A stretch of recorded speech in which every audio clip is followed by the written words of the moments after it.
মাত্র 20 টাকার অ্যালোভেরা দিয়ে 5 গ্লাস শরবত বানানো যাবে অনায়াসে। আসসালামু আলাইকুম। এই রমজানে অ্যালোভেরার শরবত হোক আপনার প্রতিদিনের সঙ্গী। আজকে দেখাবো কিভাবে খুব সহজেই অ্যালোভেরার শরবত বানিয়ে নেওয়া যায়।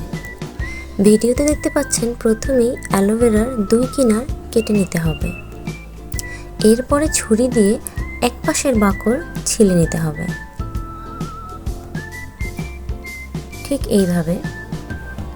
এরপর একটি বাটি নিব আর একটি কাঁটা চামচ দিয়ে অ্যালোভেরার বাকল এভাবে আঁচড়ে নেব। এভাবে আপনি আঁচড়ে নিলে অ্যালোভেরার জেলটা আছে এটা খুব সুন্দরভাবে বের হবে।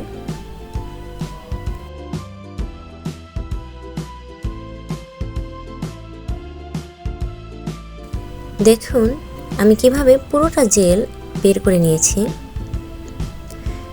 এরপর এগুলোকে খুব ভালোভাবে চামচ দিয়ে নেড়ে নেব, বেশ খানিকক্ষণ নাড়তে হবে। এখন একটি গ্লাস নেব, এতে দেব লবণ, চিনি, টোকনা দানা, ইসবগুলের ভুসি এবং পানি। এরপরে আমি এখানে অ্যালোভেরার জেলগুলো ভালোভাবে ফেটিয়ে শরবতের মধ্যে দিয়ে দেব।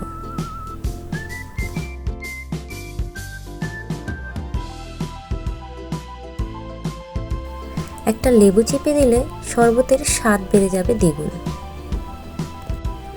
এরপরে সব কিছু ভালোভাবে নেড়ে মিশিয়ে নেব। তৈরি হয়ে গেল আমাদের অ্যালোভেরার শরবত। এই রমজানে অ্যালোভেরার শরবত আপনার স্বাস্থ্যের জন্য রহমত।